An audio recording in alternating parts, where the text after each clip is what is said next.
This is part 2 of the How to Start an Internet Business on a Shoestring Budget. I'm going to be your host today, My name is Maria Palma, and I am with the blog onlinebizresources.biz. So in part 1 of this series, we went over the different types of internet businesses to start and brainstorm different business ideas. I also offered inspiration on developing the mindset of an entrepreneur. So now it's time to start building your website. This is where you're going to be spending the money to start your business. So let's see.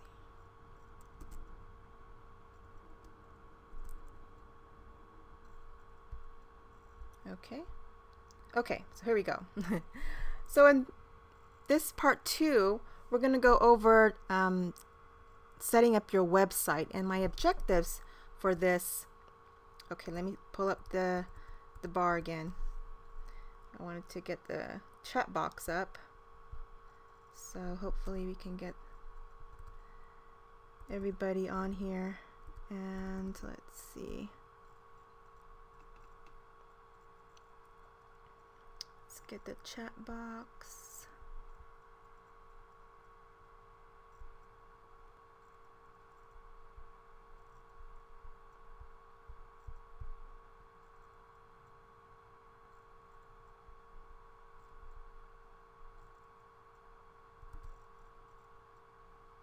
Okay, so now we're set.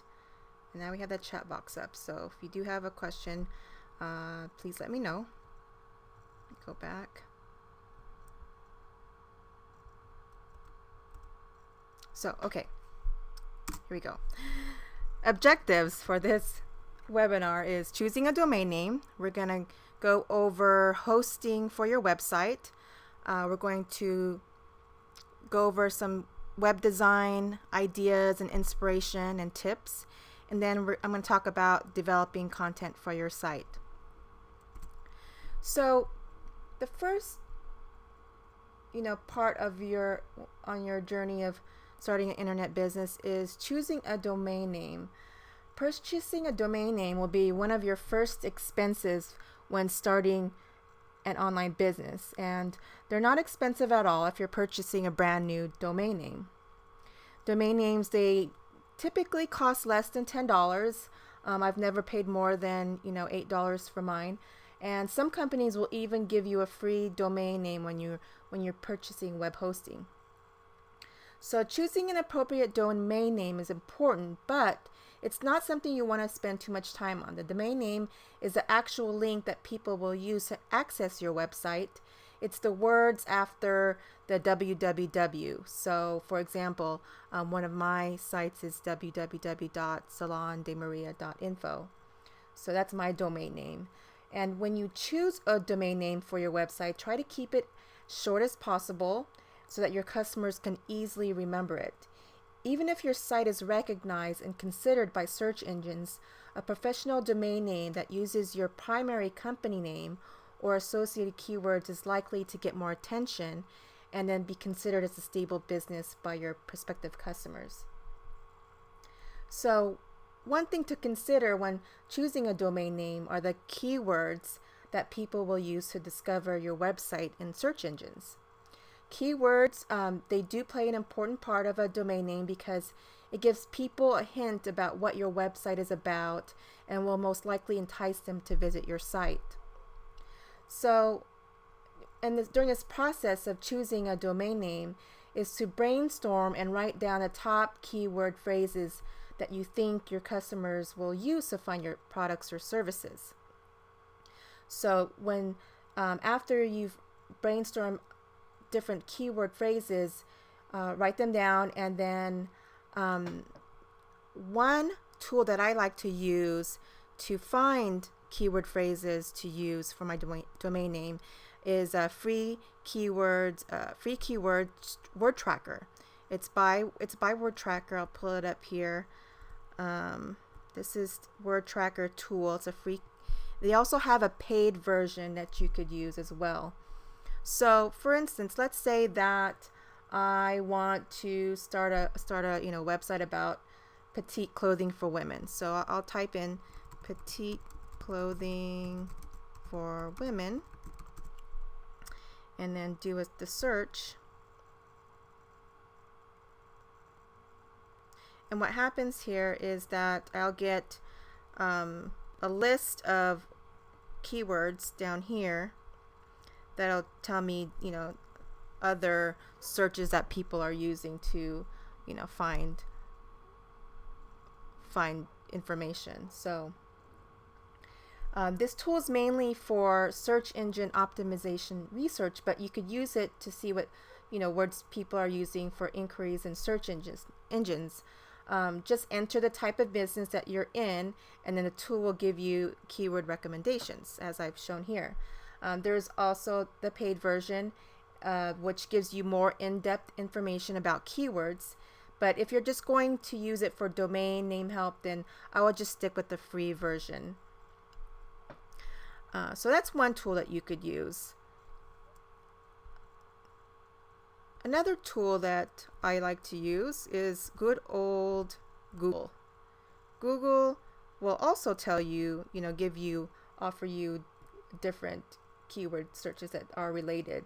So let's say if you wanted, we'll give another example here. If you wanted to help people write better resumes, but the domain resumewriting.com was taken, you could find other keywords that are popular. So let's say resume writing, enter that into Google, and then just scroll down, and at the bottom of the keyword search, you'll see other keyword terms that people have been using.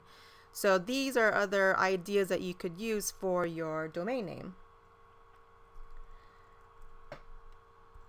So let's go back here. So we've gone over the keyword phrases, and then, I want to pull back up the chat so I don't miss anybody's questions here. Okay, so another consideration when choosing a domain name is your brand, which is one of the business elements that sets you apart from your competitors. For instance, if the name of your brand is Blended and you sell fruit juicers, then you might use blendedjuicers.com as a domain name, just so it's more unique. And if you really want to establish your brand in the marketplace, you want to combine your brand name with a keyword. So, one of my first sites that I launched was salondemaria.info. And the idea behind the name was an art salon or an online hub that displayed all the different creative things that I was doing, such as painting, photography, creating greeting cards and jewelry. However, people were, pretty confused sometimes by that domain name and assumed I owned a beauty salon. So if I could choose my domain name over again, I would have probably chosen a name such as artbymaria.com, which included my personal brand along with the keyword art. And then one last thing about choosing a domain name, I would recommend choosing a .com, .net, .org, or all three if possible. If your site becomes popular, there are people that will attempt to capitalize on your domain name and then use it to steal traffic from your site.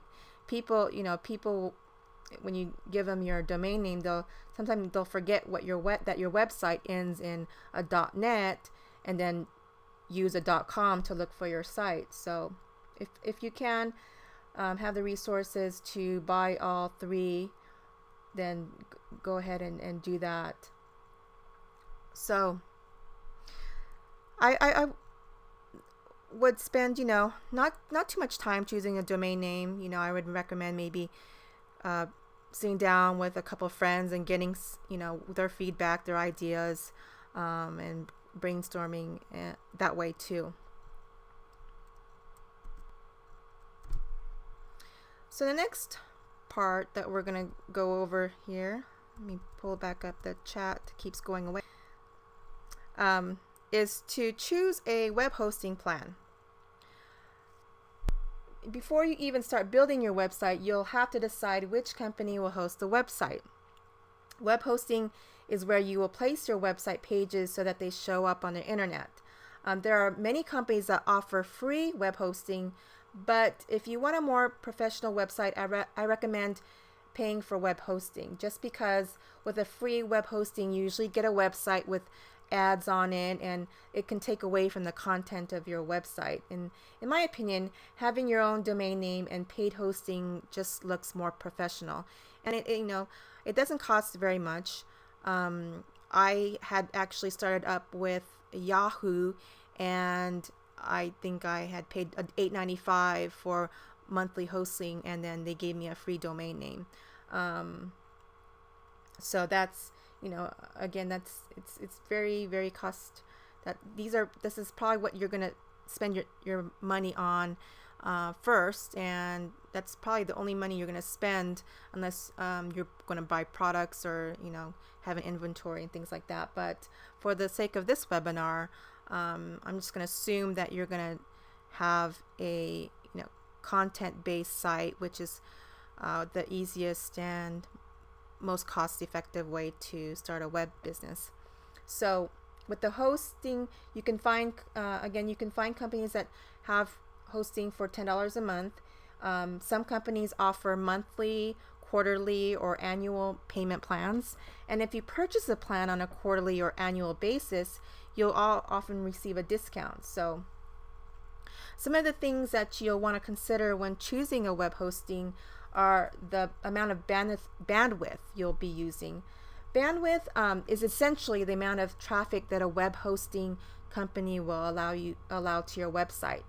The majority of websites use no more than 2 gigabytes of bandwidth, but if you anticipate having a site with many graphics or music, MP3 files, or videos that people will be downloading, you may consider purchasing a plan that offers more bandwidth. And then a second consideration is email accounts. How many email accounts do you want for your business? Do you want to separate customer service inquiries from sales inquiries? Do you want your own personal email account? Some web hosting accounts will only give you one email address, while there are other companies who will offer unlimited email accounts. So that's one thing to consider, and when you're shopping around for web hosting. And then lastly but not least, another thing to consider is customer service support.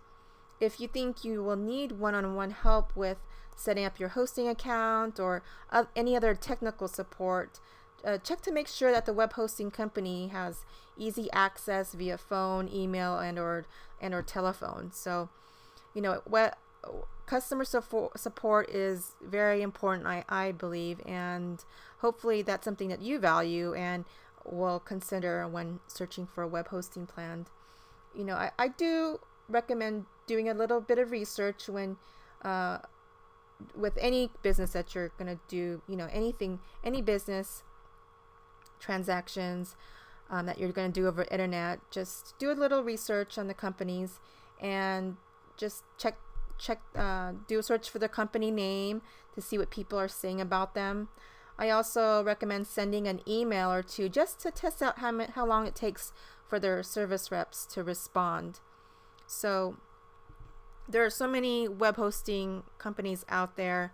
I have personally used GoDaddy.com. However, I've been hearing some stories about that their service is not very good. To me, they've been very good, but some people have been saying not so much. So, everybody's experience is going to be different. Just, spend a little bit of time, but not too much, shopping for hosting.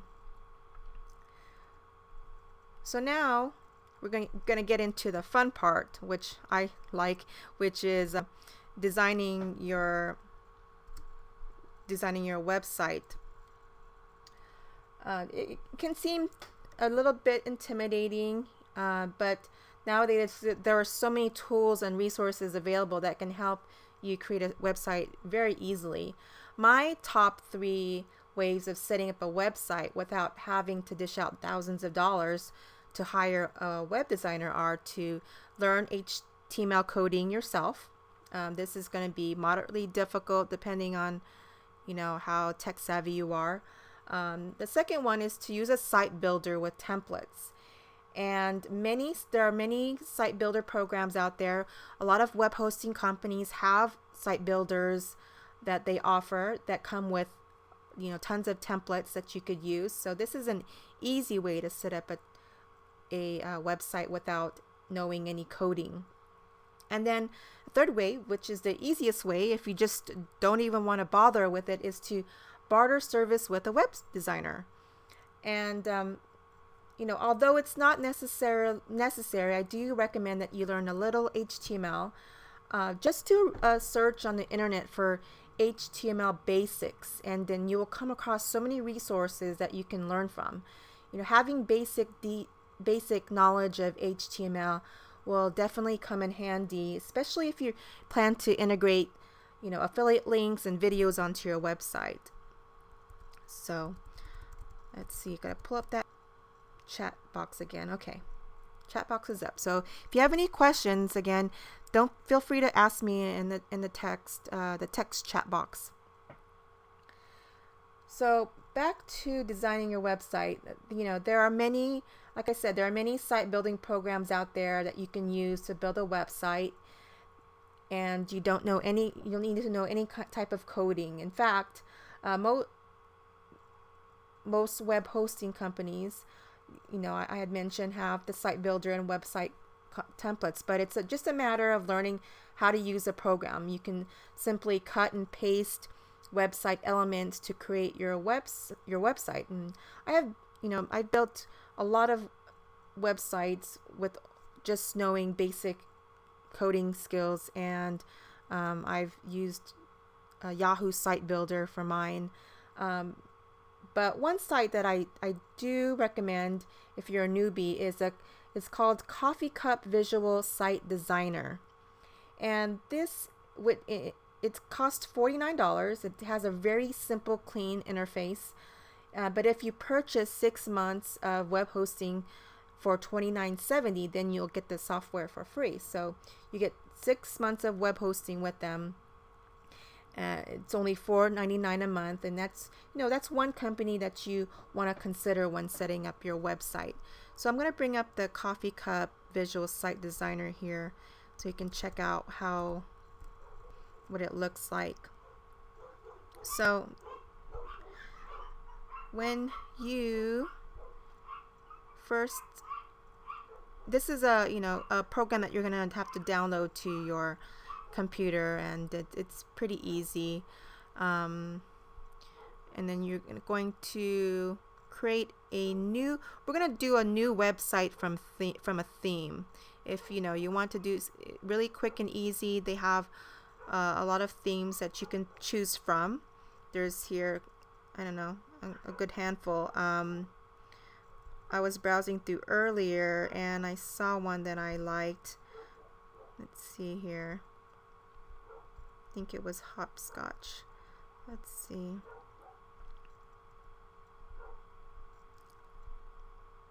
Oh, here's one that I saw earlier. Business as usual. So this is a template that you could possibly use, and you just, if you want to change the text on the site, you just click on anywhere on the actual text, and then right click on that, and when you right click on that, we'll go down here, it will, let's see,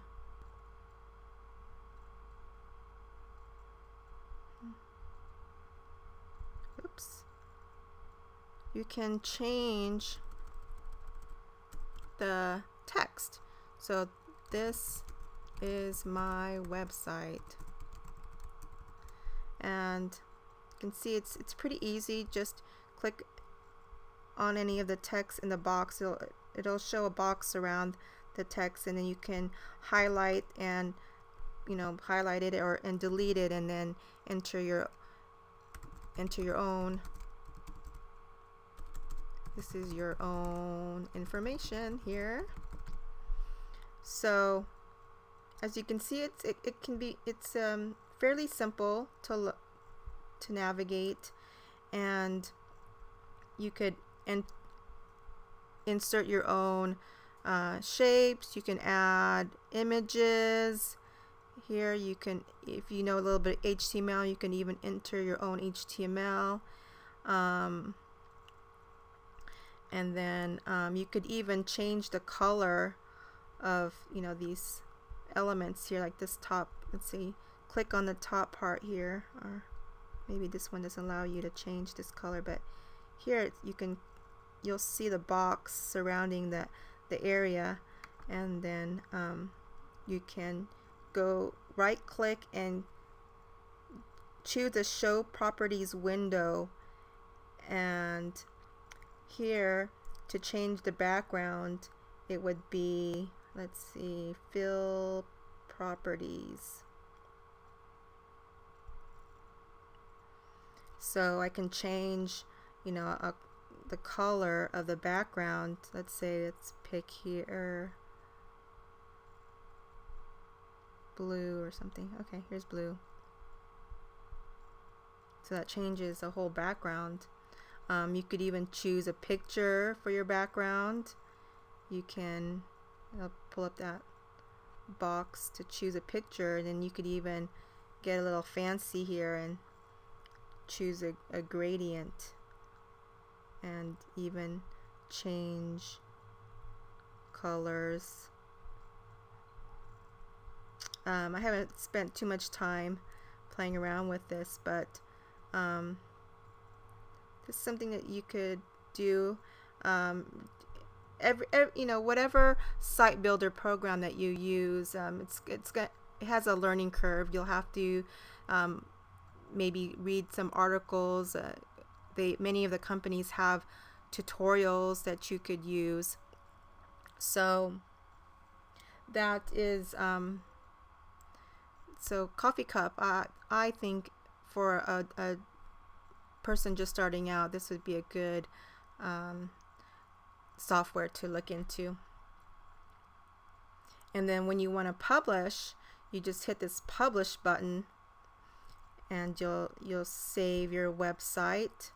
That's just testing. Just save that, and it will save it to your hard drive. And then with Coffee Cup, they do offer free website space. I do believe they have some ads on it, and then there's if you have a external web hosting service, you could transfer those files to your existing website account.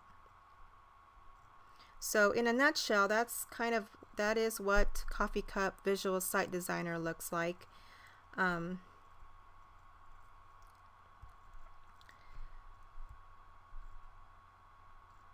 So that's if you want to do the website, go the website route, that's one way. And then if you say want to build a blog instead of a website, and you want to set up a blog, we'll go here. I'll show you what Blogger looks like. Blogger is what I personally use. I have about 10 blogs on Blogger right now. And I there's also WordPress, and I have used WordPress, but I don't know, for me, it's personally, I've just found it easier for Blogger. With Blogger, I've been using them for, 8 years. So they also have templates, easy templates that could change and choose from. Here's a sample here. You can here you pick different colors. There's different styles and different colors. Here's watermark. So there's different designs that you can choose from. And then you can even, choose different color backgrounds. You can adjust the widths of the actual site. You can choose the layout that you want. If you just want a text or just one column, you can have 2 columns or 3 columns, and then choose from different configurations here. So,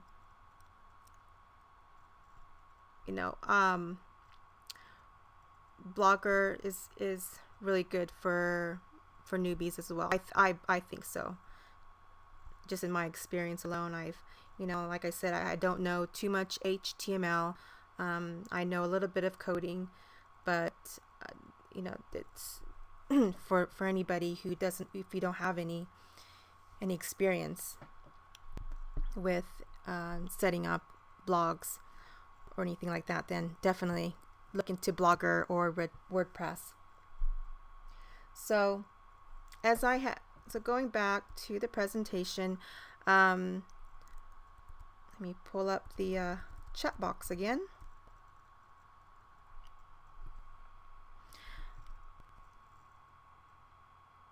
So if you don't want to, like I said, if you don't want to even bother with any kind of design, you just don't have any interest in it, then you definitely want to look into maybe bartering services with a web designer. Some web designers are willing to exchange their services for free advertising on your website. When I needed graphics done or photos taken for my websites, I had posted ads on Craigslist asking to barter web design or graphics for free advertising on my site. There are a lot of students, graphic design students, who will create a website for free because they just want to build up their portfolio. So it's good to just ask around if your friends or coworkers know anybody, or just post some ads on Craigslist asking to barter. You can even barter whatever whatever you have at home that you're not using anymore. Anything, barter a surfboard or some books or anything. And then you could also again just search for web designers and do some research on web designers that offer inexpensive web design. So next up is my top web design tips. So creating a website is definitely an art form. I personally like designing and creating sites, so this is an area that appeals to me. So if you're going to go ahead and do your own design for your site, here are my top 7 tips. Number 1 is to keep it simple. In the beginning, you just keep it simple if you're a newbie, especially you're just starting out. Remember that your website is specifically there for customers to get more information about your business. The goal is to provide enough information that will inspire them to purchase from you. So, just keep it simple. And then number 2, you don't want to have too many flashing graphics or elements that detract from the information you want to give to your customers. Think about the last time you visited a website that you did not like. What were the things that you did not like about it? And I'm gonna say that big flashy graphics is one of those things. I know for me personally, it just is very confusing and detracting. Number 3, make your site easy to navigate. You should have navigation links that are placed at the top or in the left-hand sidebar, and then they should also be included on all pages of your site. So I'll give you an example here of my website. Pull up. This is my website. One of my first websites. It's Salon de Maria, and You can see here it has a lot of white space. It's really simple. I haven't even updated this since I actually initially made this. This graphic here was created by someone I had met on a forum. We exchanged.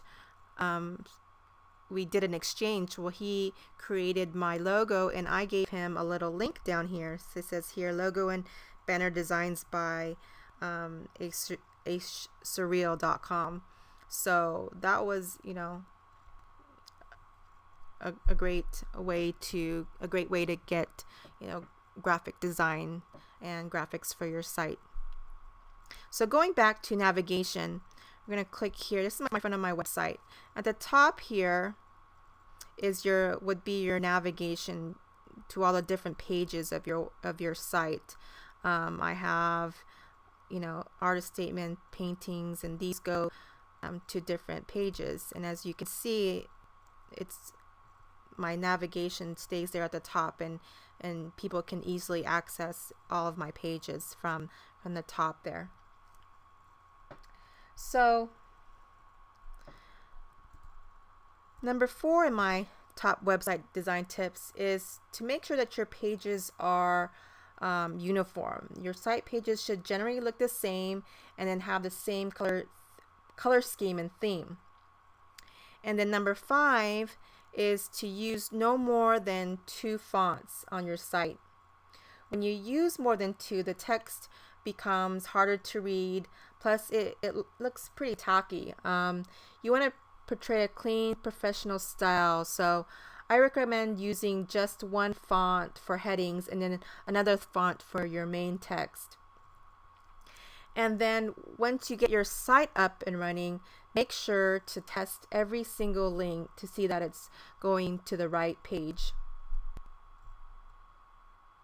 And then my last tip is to decide if you decide to set up a Facebook fan page or a Twitter page for your business, remember to include links to these sites. Give your customers as many options as possible to interact with you, because there's so many people nowadays that don't like to phone or send an email. They would just much rather just send a quick tweet or post a question to your Facebook wall. So you can include Facebook icons that link out to your site. I'm going to show you a site here. This is a company that I've recently partnered up with. It's called corporatewebimage.com, and they do create websites. They also do iPhone apps and website redesigns. But I just wanted to show you, what I liked about their site. They have their navigation up here at the top, and then they also have their phone number, which is right here. It's pretty much on every page, besides including their contact us page.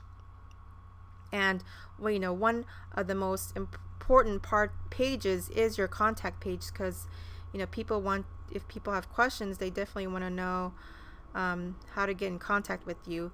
So that's one of the most important. I think another important part and the most often visited page on a website, I in my experience, is the About Us page. And you want people to know who you're about and what you do. And so on Corporate Web Image, they have on their left hand side the different services that they offer. And when you, let's say, click on one of these, the navigation's still there, all their information on the left hand side. The people can still see from every page of their site all the different services that they offer and the information. So you could click on any of these pages and you'll still see that navigation on that left hand side, and it's also here at the top page. So that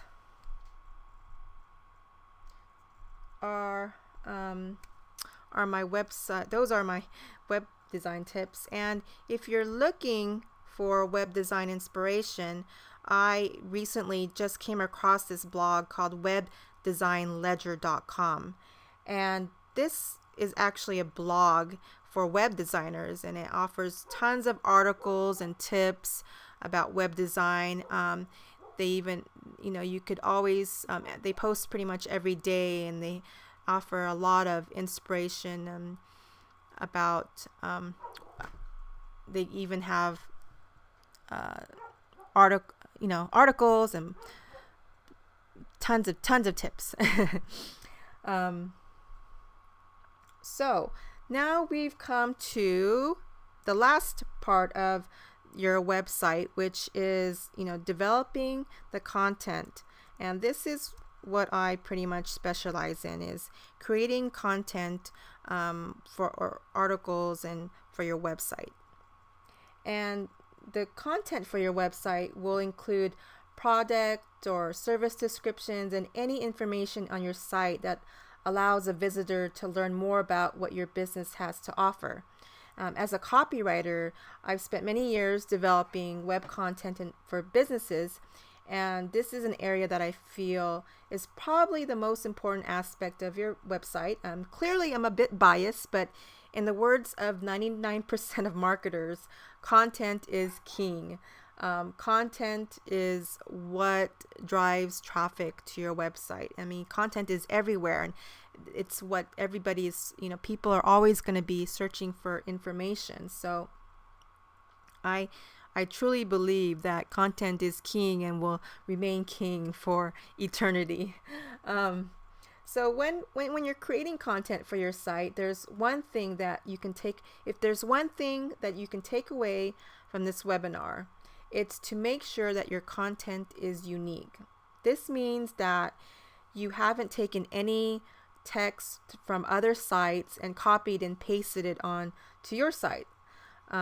Unique content to me means that no other site has the same information, or if they use the same information that's already published, they add their own twist to make their version more interesting. You can share your experiences, anything that has your own voice. It's unique, that's not published anywhere else. And I mean, there's so much information out there, and it's just it can become overwhelming, and when you're reading the same things over and over again, and you're just like, it's it's just boring. So you want to create content that's unique and people can gravitate to, and when you have unique content, people will return to your site. So even if you have a website that sells consumer products, which is available on other sites, you can still add unique content by way of offering helpful and informative articles, highlighting benefits or features of the products. You could also publish articles or videos showing how to use your products. Content is not just text or words, or it can also include videos or graphics. So that's a few things to consider. And then a third thing to think about when creating content for your site is to include those keywords and key phrases. So back when we were searching, deciding on your domain name and doing the research for keywords and key phrases, it's important to keep those keywords handy, because you're going to be using it for creating your content. You'll use these keywords mainly for search engine optimization purposes, and just making it easier for people to find your site. So for example, if you sell bird cages, you could have content that describes each bird cage that you sell, and then include the phrases such as bird cages, or bird cages for sale, or cheap bird cages on your site. So that lets the search engines know that it's relevant to what people are searching for. So it is important for those keywords and key phrases to be included. We're going to be talking about search engine optimization in the next webinar, so I don't really want to get into too deep into it, because I'll be talking about it then. But just remember just to keep those keywords handy. And developing content for your site is it's a balance. It's balance between providing quality information and then search engine optimization. You want to describe your company's products and services in a way that encourages people to buy from you, but at the same time you want that information to be considered relevant by the search engines. Search engine optimization is what is going to help your site rank high in search results, and search engines use that content on your site to determine whether or not it's relevant to what people are searching for, as I had mentioned a little bit earlier. I'll be talking again about SEO in the next webinar, so we'll go more into that. And then on each page of your site, it's important to have a call to action, and that means people want to know what to do next. You can't assume that they're gonna just buy from you. To push that button to buy from you. So you gotta let them know. Click here to purchase this product now, or at the end of an article, or at the end of the content that you have on a page, you could say, give us a call if you need help, or you have any information, or you have any questions. What you want your visitors to take some kind of action, whether it's filling out a web form. You want them to call you, you want them to email you, you want them to visit your social media sites, anything. Just tell them to do it in your content, within your content. So as I said, I do believe that content is going to be the most important part of creating your website, and there'll be people who will argue with me about that, but they'll say, web designers will say web design is the most important. But I have seen so many ugly websites out there. I've heard of stories of people making tons of money on ugly websites, but they just have great content, and that's why people, like I said, people go to the internet for information. So don't spend too much time on web design, but spend a lot of time on developing content for your site. And then if writing is just not your thing, you don't want to write, you can consider hiring a writer to write for your website. And there are quite a few sites that you could go to hire writers, and it won't cost you very much. There's three that I know of. First one is elance.com. This is a really popular site where you can post a project and hire freelance writers from around the world. You can commission writers from countries such as India, the Philippines, for as little as a few dollars per article. And then when you're posting a project for people to bid on, I would recommend requesting sample articles from each person, so you have an idea of their writing style and whether or not they are truly fluent in English, because sometimes they will tell you they're fluent, but it's just it's not. So just make sure to do some screening on that. And then another site to look into is guru.com. This site is similar to Elance in that you can post projects for people to bid on. Not only can you find people to write content for your site, you can also find people such as website developers to help with your website design or search engine optimization. There are tons of different people with different skill sets on guru.com you can hire for very for very inexpensive. Did I just make that? Doesn't make sense. It's getting towards the hour, and my words are starting to get jumbled. So excuse me if my grammar. It's late. So building a website is actually, the easy part of setting up shop on the internet.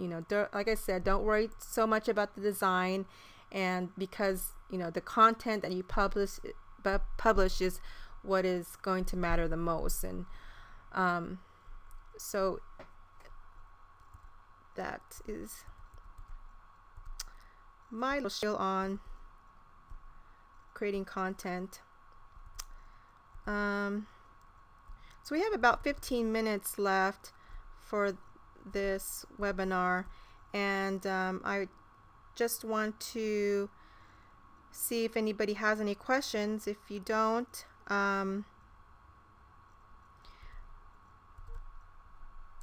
then thank you for joining the webinar. If you do have questions, you can email me at info@onlinebizresources.biz, or you can contact me at Studio747 on Twitter. For more articles and resources, you can visit my website, www.onlinebizresources.biz. And that wraps up part 2 of this webinar series, and I look forward to helping you in part 3. We'll be going over marketing and search engine optimization in part 3. Until then, have a great day. This is Maria Palma signing off.